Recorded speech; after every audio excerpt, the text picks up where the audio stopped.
Assalamualaikum warahmatullahi wabarakatuh. Waalaikumsalam warahmatullahi wabarakatuh. Alhamdulillah kita berkumpul jamaah Zoomiyah istilah Ustaz Muhammad tadi.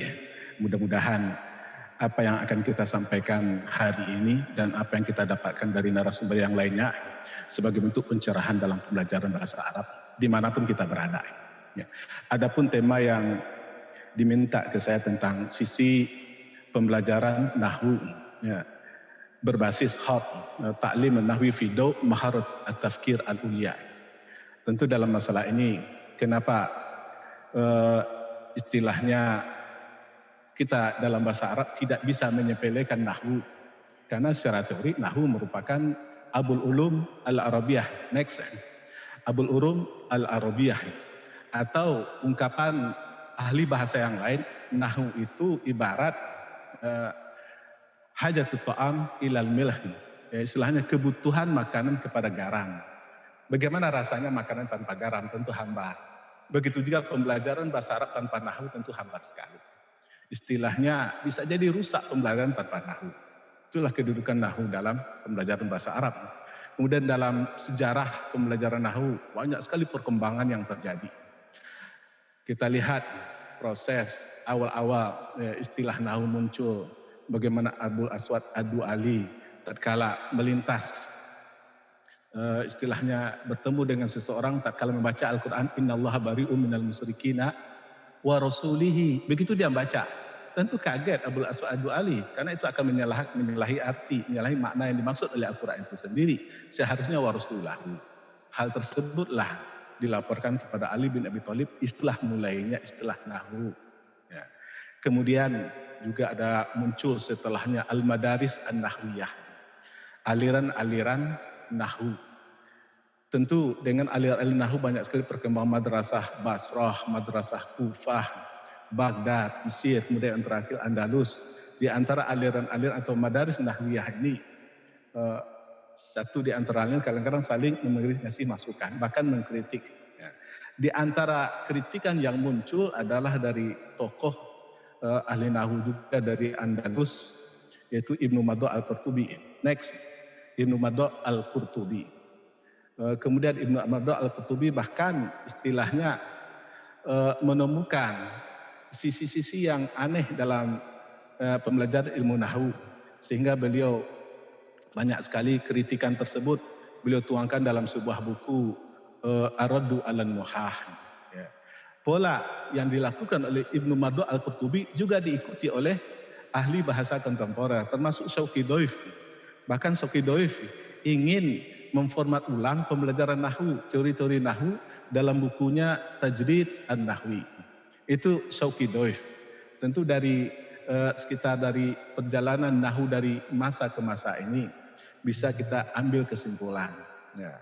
Dalam pelajaran nahwu, contohnya yang dilakukan oleh Ibnu Maddo al-Qurtubi yang berada di Andalus, otomatis Andalus waktu itu tentu tidak semuanya berbahasa Arab, berinteraksi dengan orang lain. Bagi non penutur Arab tentu mempelajari nahwu ala orang Arab merupakan sebuah kesulitan, maka perlu pengembangan. Next, perlu pengembangan. Kemudian kita lihat bahwasanya hari ini pembelajaran nahwu baik itu di lembaga pendidikan Islam yang bercorak tradisional, ya, atau lembaga pendidikan Islam yang bercorak modern, atau pondok tradisional atau pondok klasik, kemudian pondok modern, atau istilahnya pondok salafi dan pondok modern. Kita lihat proses pembelajaran nahwu masih terpengaruh dengan cara lama. Istilahnya thariqatul qaid wa tarjamah. Lafaz diulang-ulang, banyak sekali buku-buku kita lihat yang kita lihat di lembaga pendidikan khususnya bercorak tradisional, kita temukan bahwasanya mereka belajar bahasa Arab dengan mempelajari sistem bahasa itu sendiri, bukan mempelajari bahasa Arab sebagai alat untuk komunikasi. Sehingga apa yang terjadi? Bertahun-tahun lamanya mereka mengkaji bahasa Arab karena yang mereka kaji adalah sistem kebahasaan atau tata bahasanya, tapi tidak mereka jadikan sebagai alat komunikasi. Sehingga apa? Terjadi pengembangan kosakata mereka mandek, stagnan.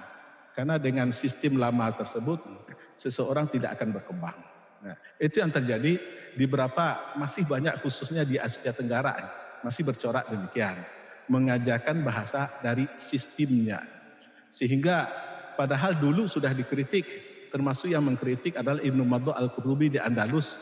Pola-pola pembelajaran bahasa ala lama tersebut, istilahnya ada namanya al-ilal an-nahwiyah.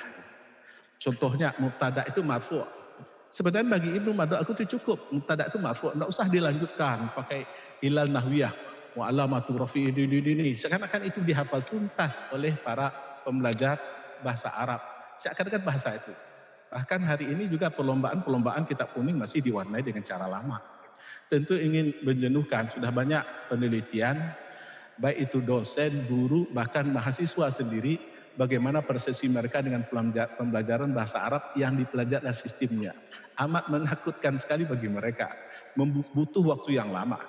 Bahkan bertahun-tahun kita belajar bahasa Arab, belum tentu kita bisa menjadikan bahasa itu sebagai alat komunikasi. Itu yang terjadi. Next. Kemudian kita kembali mengkaji kondisi pembelajaran bahasa Arab di kampus Islam. Salah satu yang kita ambil adalah pembelajaran Nahwu yang ada di Bukit Tinggi, IAIN Bukit Tinggi. Tentu dalam konteks KKNI, mata kuliah Nahwu ini terbagi berapa mata kuliah. Dulu memang Nahwu 1, Nahwu 2, Nahwu 3. Tapi kalau sekarang Nahwu lil marhalah al-ibtidaiyah, An-Nahwu lil marhalah al-mutawassithah, An-Nahwu lil marhalah al-mutaqaddimah. Kita ambil sampel dari kurikulum yang tertuang dalam capaian pembelajaran yang ada di RPS ini, bisa kita lihat targetnya. Mahasiswa mampu memahami kaidah-kaidah dasar. Kemudian mahasiswa mampu mengaplikasikan kaidah-kaidah. Dari hal tersebut, dari capaian pembelajaran yang ada di RPS yang disiapkan oleh pengajar, itu masih berbau-bau istilahnya dari tingkatan tasnif belum taksonomi yang disampaikan oleh Ustadz kita tadi ya, itu masih tingkat level awal. Kalau seandainya yang dicapai hanya memahami kaidah-kaidah dasar. Ya. Kemudian mahasiswa mampu mengaplikasikan kaidah-kaidah dasar bahasa Arab dalam ungkapan sehari ini sudah agak naik ke level berikutnya, mods, middle. Karena di beberapa ahli ada membagi 3 level. Level bawah, kemudian level middle, kemudian level atas. Kemudian secara umum hanya membagi 2 kelompok saja, lots dan hots di tasnif taksonomi. Tentu dari hal demikian, berdasarkan latar belakang ini tentu kita perlu untuk mengembangkan Nahwu dan pembelajarannya berbasis kepada standar pikiran tingkat tinggi. Standar pikiran tingkat tinggi tadi ada 3 menit lagi. Next, standar tingkat tinggi yaitu apa tadi, ada evaluasi, ada analisis, ada evaluasi, kemudian ada ibda, kreasi. Itu yang kita harapkan. Next, ini juga ada berikut istilahnya soal-soal, kita langsung saja ke slide berikutnya, soal-soal hot dalam pembelajaran Nahwu. Soal-soal hot dalam pelajaran Nahwu. Contohnya, tadi kita sudah mengambil 3 level pikiran tingkat tinggi. Yang pertama adalah tahlil atau analisis, kemudian takyim. Memang sebagai referensi mengatakan takwim. Tapi banyak juga pakar ahli bahasa yang memakai istilah takyim, evaluating. Kemudian ada kritik, mengkreasi.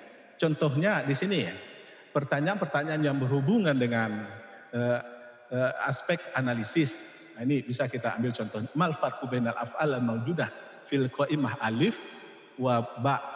Jadi di situ ada unsur analisis. Kalau seandainya yang ditanya adalah soal-soal tentang pemahaman tentang konsep, tentu itu masih berbau level awal. Ini ya yang menjadikan pembelajaran Nahwu mandek. Maka kita ambil tadi sampelnya adalah RPS pembelajaran Nahwu untuk tingkat lanjut. Kemudian contoh soal takyim atau takwim, evaluating atau keterampilan mengevaluasi. Contohnya adalah minta pendapat atau minta ide, minta gambaran. Di antaranya adalah maza tara anil jumlah al-fi'liyah as-sabiqah. Bagaimana pendapatmu tentang jumlah fi'liyah yang berlalu? Nah, ini di antara contoh. Jadi ada konsep untuk mengevaluasi sehingga para peserta didik mampu mengeluarkan idenya. Kemudian contoh keriting dalam pembelajaran nahu. Karena keriting atau ibda atau ibtikar atau tarkib banyak istilahnya yang dipakai oleh ahli bahasa. Itu menuntut pembelajar seorang siswa istilahnya berpikir tingkat tinggi dan kemampuan berkreasi tinggi sekali. Jadi ada harapan dari keriting ini, yaitu contoh soalnya adalah uktub al-jumlah al-fidah fiha al-kalimat al-marfu'ah wal mansubah. Cukup sekian. Assalamualaikum warahmatullahi wabarakatuh.